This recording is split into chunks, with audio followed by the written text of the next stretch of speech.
Ethan Parker had never considered himself adventurous. Sure, he liked the occasional camping trip, had gone bungee jumping once on a dare, and even studied xenobiology as his minor, but he wasn't the type to chase danger. He liked order. He liked predictability. That was exactly why his friends laughed when he told them he'd signed up for the Galactic Exchange Program's housing volunteer list. Predictability. His best friend Lucas had said, nearly choking on his energy drink. Dude, they're aliens. You'll get one with 4 mouths or something. Forget predictability, you're asking for nightmares. Ethan had brushed it off at the time. He wasn't looking for excitement. He just thought it would be fascinating to meet someone from another world. And besides, the housing office only paired aliens with students who passed cultural competency training, which meant hours of lectures about galactic etiquette, dietary safety, body language cues, and a very strict set of do not offend guidelines. Ethan had passed with a perfect score. If anyone could handle a non-human roommate, it was him, or so he thought. The day his roommate arrived was gray and rainy, the kind of day when campus seemed to shrink under the weight of clouds. Ethan was unpacking his textbooks when the door creaked open. He looked up and froze. The alien stood framed in the doorway. Tall and lean, cloaked in robes that seemed too heavy for Earth's mild autumn. His skin, or what Ethan assumed was skin, gleamed faintly under the fluorescent dorm light, scales catching the glow in shifting patterns of gray and green. A tail coiled behind him, resting against the floor with the casual weight of something both strong and flexible. Ethan Parker. The alien asked in a low, resonant voice. Yeah, Ethan said, straightening quickly. That's me. You must be... He scrambled through his memory. The housing email had listed the name. Kavarn, right? The alien inclined his head, a gesture that seemed somewhere between a bow and a nod.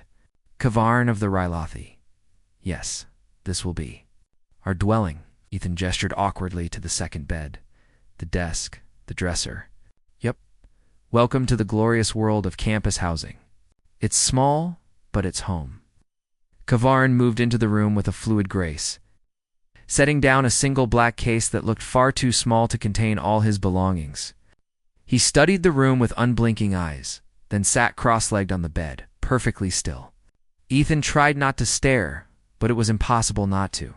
He had read about the Rylothi nocturnal scholars, known for their discipline. One of the first species to sign treaties with Earth, but reading about them and living with one were two very different things. The first week went smoothly enough. Kavarn kept to himself, rising late in the day and staying up long after Ethan had gone to sleep. He rarely spoke unless spoken to, but when he did, his words were precise, careful, and often startlingly insightful. He read constantly, jotting notes in glowing ink on thin, flexible sheets that weren't quite paper. Ethan had expected cultural clashes, maybe dietary issues or miscommunication, but instead he found himself with what seemed like the ideal roommate, quiet, tidy, and self-sufficient. If anything, Ethan sometimes forgot Kavarn was there at all. That illusion shattered on the 4th week. It was nearly 2 a.m. when Ethan stirred awake. The sound faint but insistent, a low rhythmic hiss, like air escaping through clenched teeth. He rubbed his eyes and sat up. At first, he thought maybe Kavarn had fallen asleep reading again. But then he noticed the figure standing by the window. Kavarn's posture was different, no longer relaxed. It's no longer monk-like. His body was taut, every muscle straining with an invisible energy. Claws tapped lightly against the glass as though testing it. His tail lashed slowly side to side, the way Ethan had seen documentaries show lions flicking theirs before a hunt. Kavarn, Ethan whispered. The alien turned, too fast. Eyes flashing a color Ethan hadn't seen before, gold streaked with a predatory red.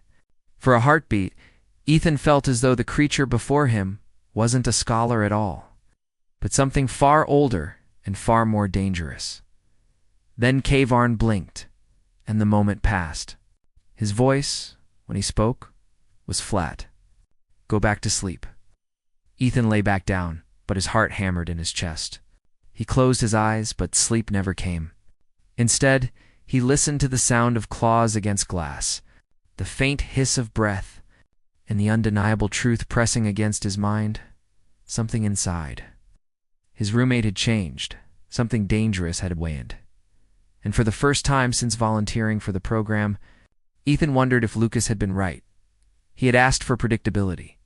The morning after Ethan saw Caveran at the window, nothing seemed out of place. The alien sat at his desk, notes spread out neatly, scales muted to a calm gray-green pattern. His eyes were once again the deep, steady obsidian Ethan had grown accustomed to. If not for the faint scratches etched into the window frame, Ethan might have convinced himself. He'd imagined the whole thing, but the scratches were real, and so was the feeling that something inside his roommate was shifting at first. Ethan chalked it up to cultural differences. Maybe pacing in the middle of the night was normal for Rylothi. Maybe hissing was their version of meditation. But as the days stretched on, the oddities grew harder to explain. Sometimes, Cavarn's breathing would deepen, slow and deliberate, as if he were drawing in scents invisible to human senses. Ethan would glance up from his textbooks to see his roommate's nostrils flare, head tilted just slightly as though he were tracking something. Other times, Cavarn's claws, usually kept neatly sheathed, would slip free and scrape against the surface of his desk.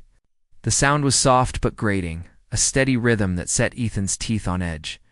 When asked about it, Cavarn would quickly retract them and mumble an apology. But the look in his eyes was distant, like a man caught halfway between dream and waking. Then there was the tail.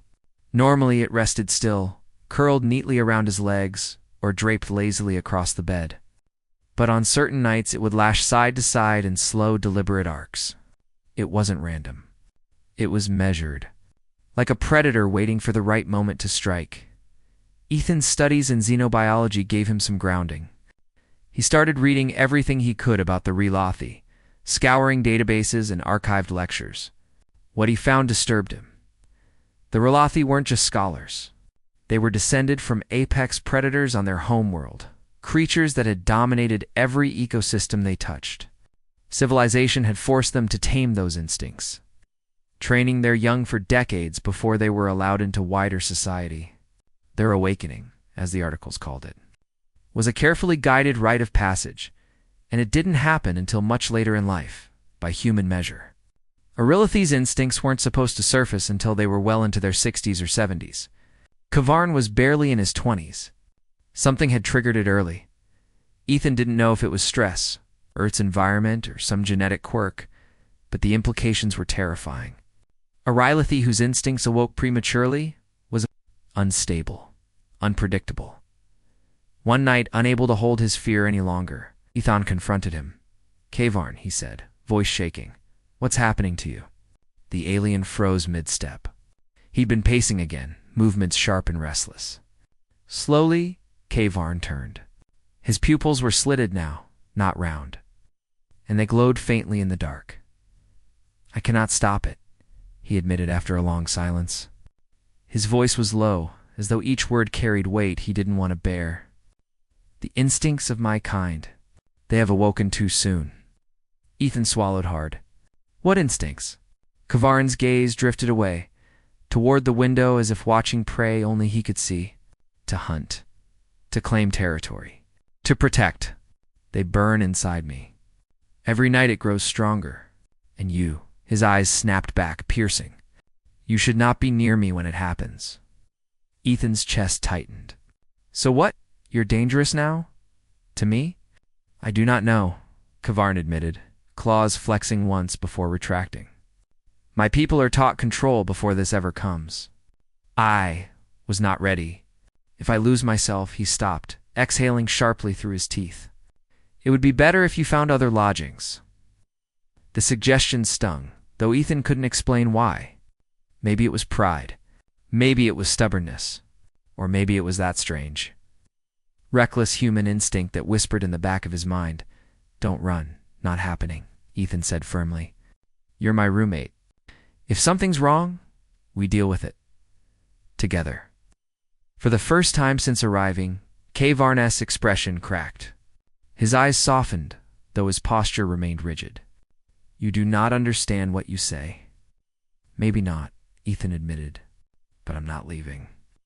That night, Ethan lay awake again, heart pounding as KVAR and paced the room, every step measured, every breath heavy with something primal.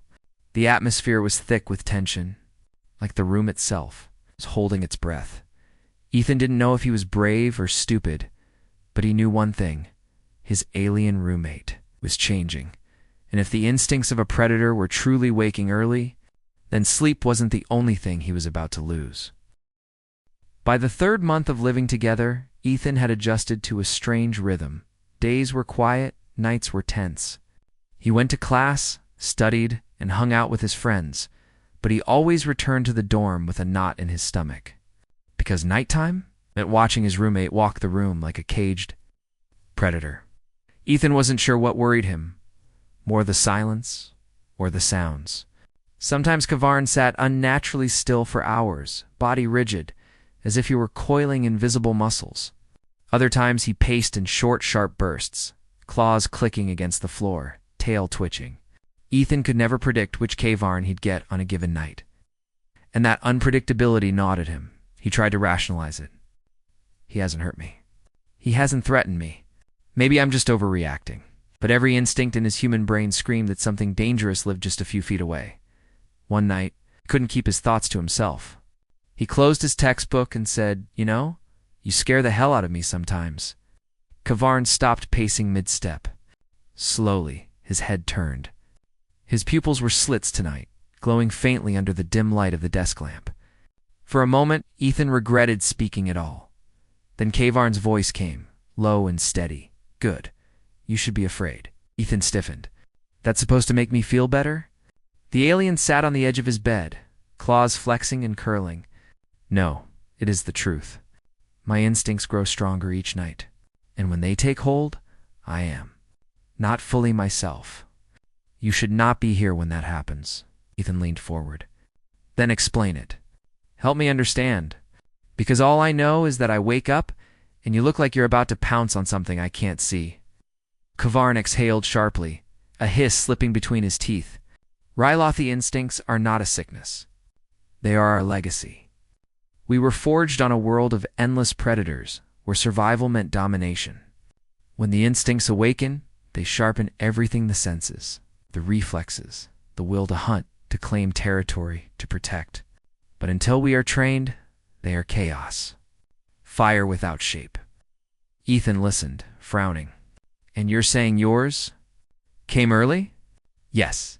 The alien's eyes dimmed slightly, a flicker of shame crossing his face. "I should not feel this for decades. My people prepare for it through ritual, through discipline. I am incomplete, unready." Ethan thought of the night at the window, of the golden red eyes and the claws scratching glass. "So what happens if you lose control?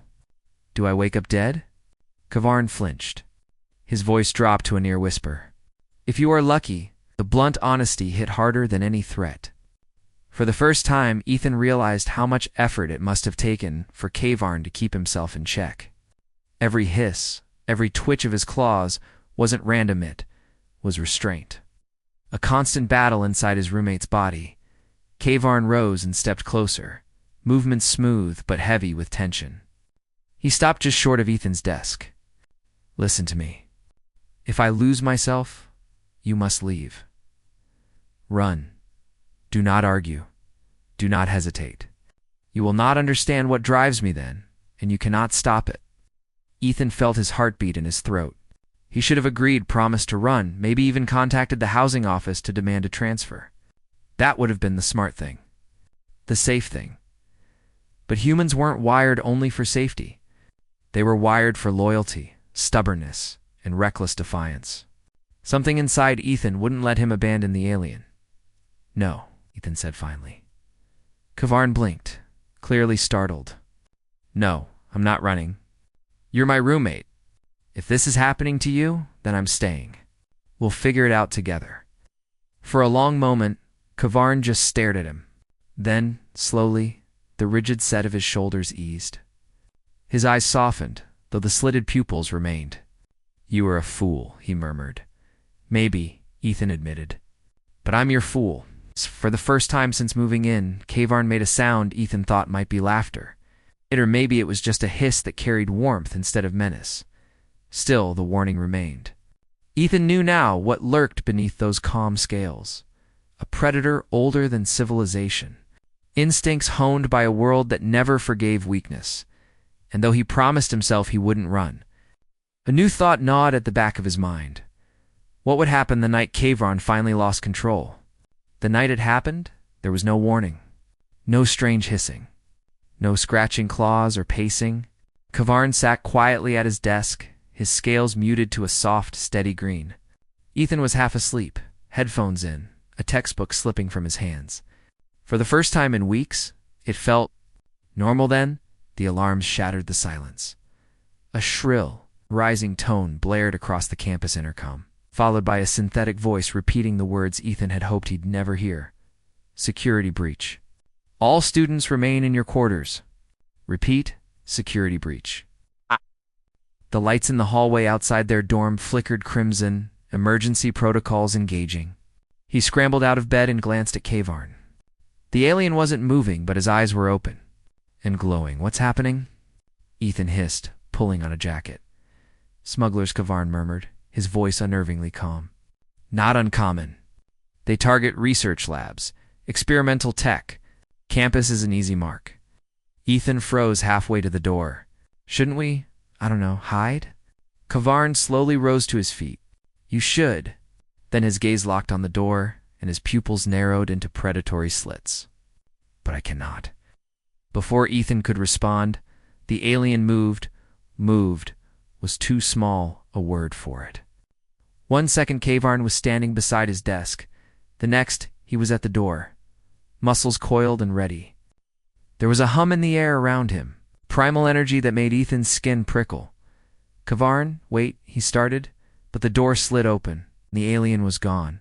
The hallway beyond was chaos. Students peeked nervously from doorways.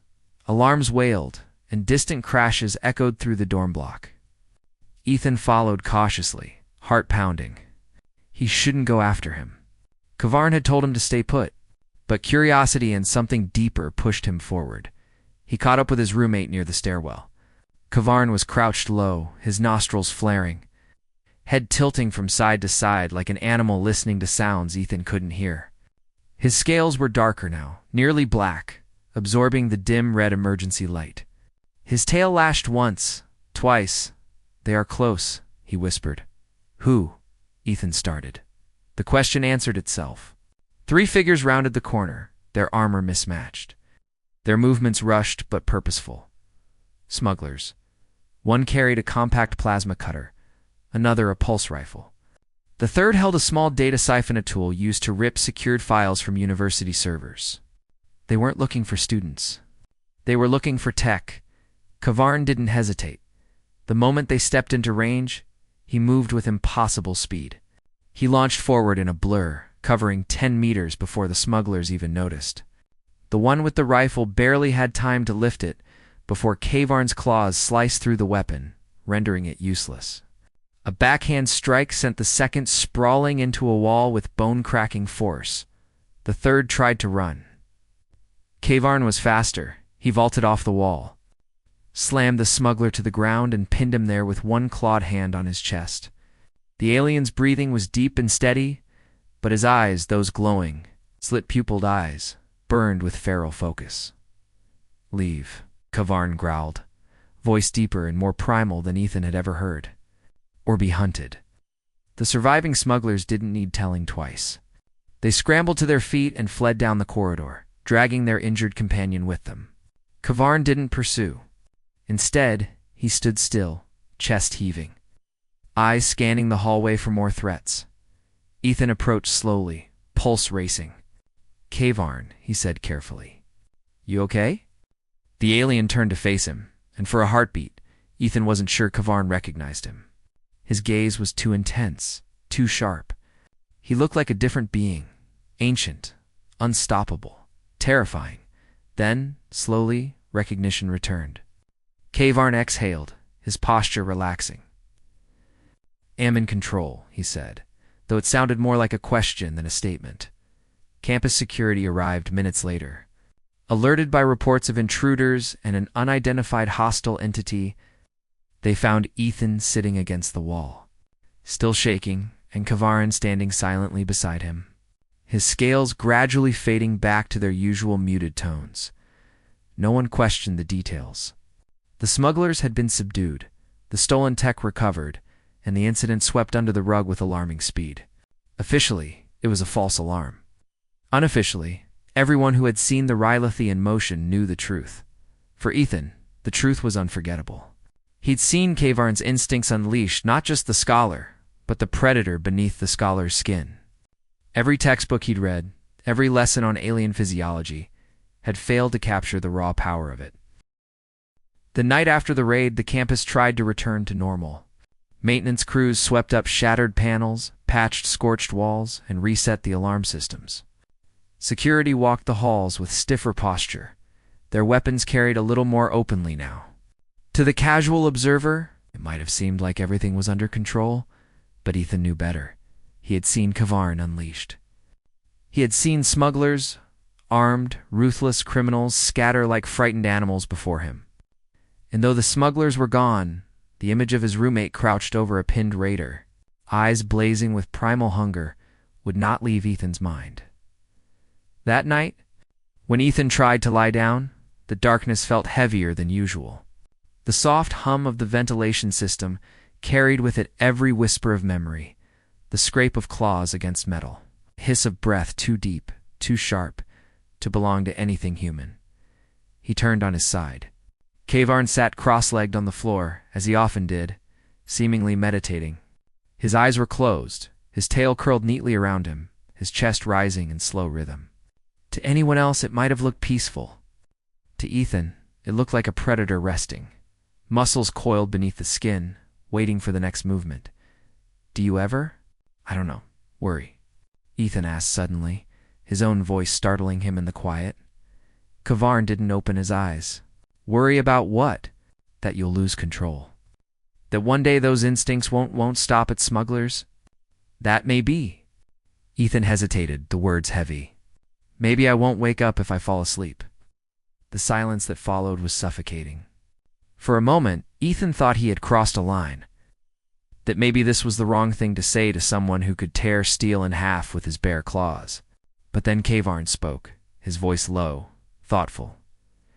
"You are not prey, Ethan. It should have been comforting, but it wasn't. Not entirely." Because Ethan realized that the only reason Kavarin didn't see him as prey was a choice, a conscious, deliberate choice. And choices could change. Kavarin opened his eyes then, fixing Ethan with that glowing stare that seemed to see far deeper than skin. "On my world, instinct is not shameful. It is life. We are born predators. To deny that would be to deny what I am. But control." He paused as if searching for the human word. "Control is discipline, and discipline is strength." Ethan sat up in bed, pulling the blanket tighter around himself. "You make it sound easy?" Kavarin's expression didn't change, but there was something softer in his tone. "It is not. Every breath is a choice. When the smugglers came, my instincts sang for blood. I let them sing, but I also told them when to stop. That is why I am here with you, and not with them." Ethan swallowed hard, unsure whether that made him feel safer or more afraid. He wanted to believe his roommate, wanted to trust that control was enough. But every time he closed his eyes, he saw the look Kavarin had worn in that hallway, the moment where Ethan wasn't sure if those instincts had decided to stop, or if they had simply run their course. The hours dragged on. Midnight passed, then 1, then 2. Ethan tossed and turned, never fully slipping into sleep. Each time his eyelids grew heavy, some noise, a creak, a breath, faint scrape of claws against the floor would jolt him awake again by dawn. His eyes were redrimmed, his head heavy with exhaustion. He sat at the edge of his bed, rubbing his temples, while Kavarin remained perfectly composed, as if he had meditated the night away without the slightest discomfort. "You have not slept?" Kavarin observed. Ethan gave a dry laugh. "You noticed?" The alien tilted his head, studying him. "You fear me." Ethan met his gaze, hesitated, then nodded. Yeah, I do. There was no anger in Kavarn's expression, only acknowledgement. Good. Fear sharpens. But do not let it rule you, human. I will not harm you. Not unless you force me, was meant as reassurance, perhaps, but it landed like a blade's edge. Ethan forced a weak smile, but the truth was in his bones. He would never sleep soundly again, because even if Kavarn meant every word, even if the alien never so much as raised a claw toward him, Ethan knew what his roommate truly was now. Not just a scholar, not just an alien exchange student, but a predator. And predators, no matter how disciplined, were never entirely tame. So he stayed awake, night after night, listening to the silence between them, watching shadows stretch across the room, breathing shallowly, afraid that if he let go, even for a moment, he might not open his eyes again. Kavarn meditated. Ethan stared at the ceiling, and sleep became something distant, fragile, almost foreign, because his alien roommate's instincts had awoken early, and Ethan could never forget what that truly meant.